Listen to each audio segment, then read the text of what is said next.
दोस्तों आप सभी से जानते हैं कि आपके अपने प्रतिभा कॉमर्स अकेडमी पे आपके 11th और 12th के सारे जो लेक्चर्स है वो धीरे धीरे करके आना शुरू हो गए, चाहे वो बीके के लेक्चर्स हो, चाहे वो इकोनॉमिक्स के लेक्चर हो, चाहे ओसीएम के लेक्चर्स हो, और आने वाले दिनों में आपके एसपी और मार्क्स के भी लेक्चर्स क्या जल्दी क्या शुरू होने वाले हैं। अब यहाँ पे अगर मैं बात करूं तो दोस्तों अगर मैं कॉमर्स के ज्यादातर प्रोपोर्शन की बात कर रहा हूं तो ज्यादातर जो प्रोपोर्शन है वो आपके थियरी सब्जेक्ट तो अच्छे से कवर कर लेता है, लेकिन अगर उसी में मैक्सिमम प्रोपोर्शन की अगर बात करूं जो अकाउंटेंसी ये जो सब्जेक्ट है इसमें बहुत ज्यादा घबराता है और कहीं ना कहीं स्कोर जो है उसका डगमगा जाता है उसके इसी लैक ऑफ कॉन्फिडेंस की वजह से। तो दोस्तों यहाँ पे आज मैं कुछ चीजें बताने वाला हूं जिससे अगर आप वो चीज फॉलो करते हो तो आप 95 प्लस आपके अकाउंटेंसी की सब्जेक्ट यानी बुक कीपिंग इस सब्जेक्ट में क्या स्कोर कर सकते हो।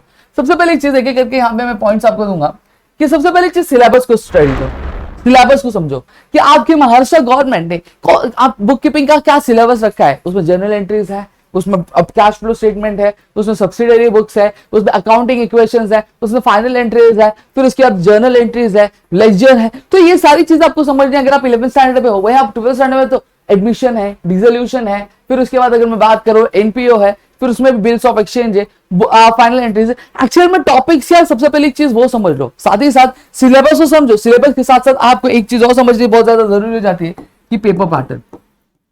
अब आप बोलोगे कि सर आप पेपर पैटर्न क्यों बोल रहे हो?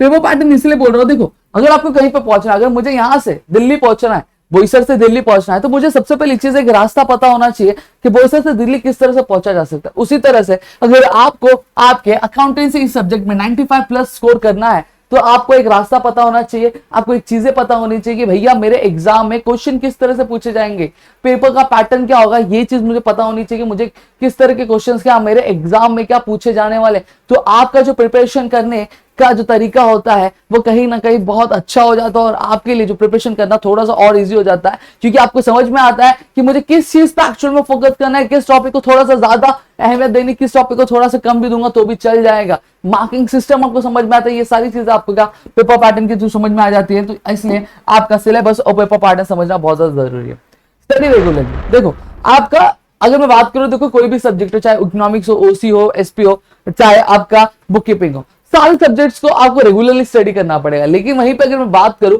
अकाउंटिंग एक सब्जेक्ट ऐसा सब्जेक्ट है जो एक प्रैक्टिकल बेस्ड सब्जेक्ट है, पूरा नंबर्स का खेल है। सही बात है, हालांकि हमें एक पोस्टिंग करनी होती है, हमें चीजें पता होनी चाहिए, लेकिन वो चीजें हमें तभी पता होंगी, तभी हमें याद रहेंगी, हमारी स्पीड तभी होंगी जब हम क्या रेगुलरली क्या स्टडी करेंगे। आपके दिन में अगर मैं बात करूं 24 घंटे, तो 24 घंटे में से आपको कुछ जो स्टिपुलेटेड टाइम है आपको फुली डेडिकेट करना होगा आपके अकाउंटेंसी सब्जेक्ट्स के लिए।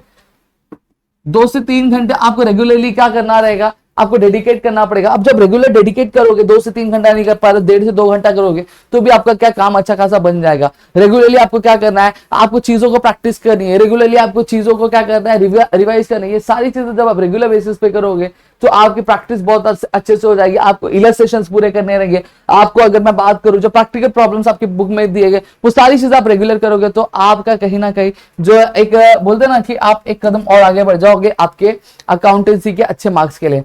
फिर दूसरी चीज क्या, मास्टर द फंडामेंटल्स। अब हम सभी से जानते हैं कि book keeping is all about the principles, all about the concepts. आप एंट्रीज को रट्टा मत मारो, आप एंट्रीज के पीछे का जो कंसेप्ट समझो कि अगर cash account debit to sales account है तो क्यों है वो चीज समझो। क्योंकि अगर आप रट्टा आज मार लोगे, कल को अगर आपके बोर्ड एग्जाम में या फिर अगर मैं बात करूं आपके एग्जाम में आपको जो क्वेश्चन है घुमा फिरा क्या रहा, तब क्या करोगे, आप वो एंट्री करोगे, हाँ सेल्स दिखा, हाँ भाई cash account debit to sales account, अगर ये कर दोगे तो आपका आंसर गलत चला जाएगा। तो इसलिए कह रहा हूं सबसे पहली चीज क्या करो, आपके सारे जो कंसेप्ट है वो क्लियर करो। थोड़ा सा टाइम लगेगा एक टॉपिक हो सकता है 2 दिन में ना हो, 4 दिन लगे, 1 हफ्ता लगे, 15 दिन लगे, लेकिन सारे जो कंसेप्ट्स आप क्लियर करते जाओ। जब कंसेप्ट्स क्लियर करोगे तो आपको उससे रिलेटेड कोई भी क्वेश्चन अगर आपको आ जाता है तो आप इजीली क्या उसको सॉल्व कर पाओगे, आप सारी चीजें क्या समझ पाओगे।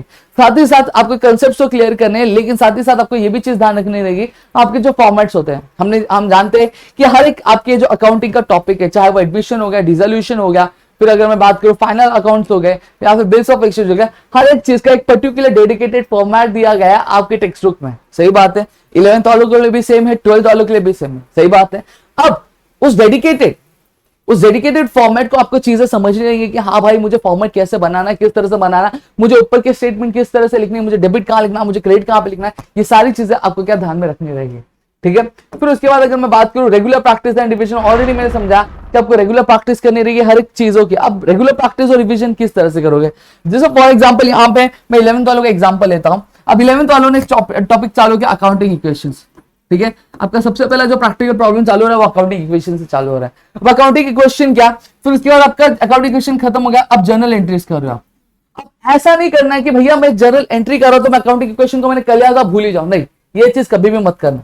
आपको क्या करना रहेगा, जैसे फॉर एग्जांपल मंडे है, ट्यूसडे है, वेडनेसडे है, थर्सडे है, फ्राइडे है, सैटरडे और संडे, ठीक है। आप जर्नल एंट्री करो, आप 1 2 3 4 जर्नल एंट्री किया, तो आपको रैंडमली एक दिन अकाउंटिंग इक्वेशन लेके क्या बैठ जाना है। अब क्यों लेके बैठ जाना है, क्योंकि देखो आगे बढ़ते जाओगे, जर्नल एंट्री है, जर्नल एंट्री के बाद लेजर करोगे, लेजर के बाद आप cash flow statement, subsidiary books वाली एंट्री करोगे, फिर उसके बाद ट्रायल बैलेंस करोगे, सही बात है।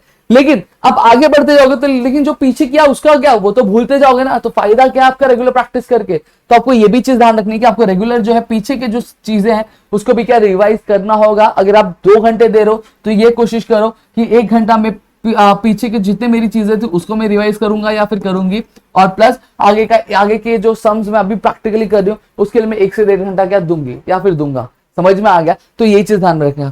फिर उसके बाद आपका क्या करना है, अब आप बोर्ड एग्जाम के स्टूडेंट हो तो आपकी ये चीजें हो गई, तो आपको अब जो पीवाईक्यू मतलब क्या होता है सर, प्रीवियस क्वेश्चन। आपने जो पहले यानी बोर्ड एग्जाम 2023, 2022, 2021, फिर उसके बाद अगर मैं बात करूं उससे पहले जितने भी एग्जाम हुए थे, अब उसके बीच में एक एग्जाम भी नहीं हुआ था, अगर मैं बात करूं 2021 में तो एग्जाम भी नहीं हुआ था, सही बात है।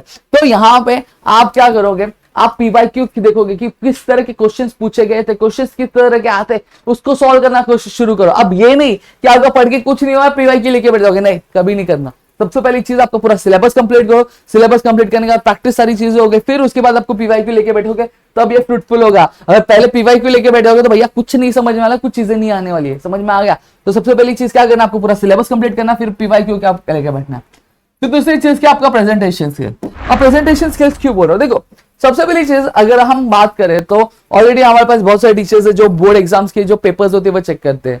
अब यहाँ पे उन्होंने क्या बताया, उन्होंने ये बताया कि जब स्टूडेंट क्या होता है, जब तक क्या होता है on an average marks score करता रहता तब तक उसके प्रेजेंटेशन स्किल्स पे इतना ध्यान नहीं दिया जाता। लेकिन वहीं जब वो क्या किया जाता है, वो एक हाईएस्ट मार्क्स स्कोर करने वाला है, जैसे 95 प्लस जा रहा है या फिर 96 का जा रहा है उसके ऑल ओवर मार्क्स से, तो यहाँ पे क्या चीज की जाती है, वहां पे जैसे 80 मार्क्स का आपका पेपर होता है, चलो मैं सीधा सीधा बात है, 80 मार्क्स का पेपर होता है, अगर कोई स्टूडेंट 75 प्लस जब जाने लगता है, जैसे 77 आ गया, 78 आ गया, तो उसके वहां पे प्रेजेंटेशन स्किल्स भी देखी जाती है। आपने लाइन कैसे ड्रॉ किया, आपके फॉर्मेट कितनी नीट एंड क्लियर है, आपने जो पोस्टिंग की वो पोस्टिंग किस तरह से की, ये सारी चीजों पे ध्यान दिया जाता है। फिर वहां पे भी मार्क्स डिडक्ट होने लगते हैं। अगर आप बिलो स्टूडेंट हो, बिलो एवरेज स्टूडेंट हो, तो आपके कहीं ना कहीं वो चीजें पहले नहीं ध्यान दी जाती है। लेकिन वही जब आपके क्या किया जाता है, आप अच्छा स्कोर करने की तरफ बढ़ते हो ना, 75 प्लस जाते हो, 70 प्लस जाते हो, तो वहां पे आपकी एक एक चीज का यहाँ पे नोट किया जाता है, आपके प्रेजेंटेशन स्किल्स नोट किए जाएंगे, आपने कितने कट फुट किए होंगे वो किए जाएंगे, आपके फॉर्मेट्स कैसे, कितने नीट एंड क्लियर आपने पेपर लिखा, ये सारी चीजें क्या नोटिस की जा रही है।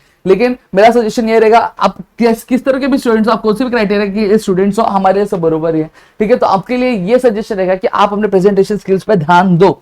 क्यों, क्योंकि कहीं ना कहीं अगर आपने चीजें लिखी और वो आपने प्रेजेंट किए, लेकिन वो प्रेजेंट की हुई चीजें अगर एग्जाम में को सही नहीं लग रही है, समझ में नहीं आ रही है, तो आपके मार्क्स वहीं पे डिडक्ट हो जाएंगे। वहीं पे अगर आप प्रेजेंटेशन के लिए इतने अच्छे रखोगे, चीजें एक एक करके इसको समझ में आएगी, तो खुशी खुशी क्या करेगा वो आपका पेपर क्या चेक करेगा दोस्तों, और आपका अच्छे मार्क्स क्या प्रोवाइड करेगा। तो यहाँ पे ये सारी चीजें क्या आपको हमने बता दी। और यहाँ पे अगर मैं बात करूं तो कहीं ना कहीं ये थोड़ा सा मुश्किल है कि आप 95 प्लस क्या स्कोर करो आपकी अकाउंटेंसी में, लेकिन अगर ये आप सारी चीजें रेगुलरली फॉलो करो, रेगुलर प्रैक्टिस करो, एक डेडिकेटेड टाइम दे रहे हो आप आपके बुक कीपिंग इस सब्जेक्ट के लिए, तो आपके लिए ये बहुत ज्यादा आसान बन जाएगा कि आप क्या अच्छा खासा क्या स्कोर करो आपके अकाउंटेंसी इस सब्जेक्ट में।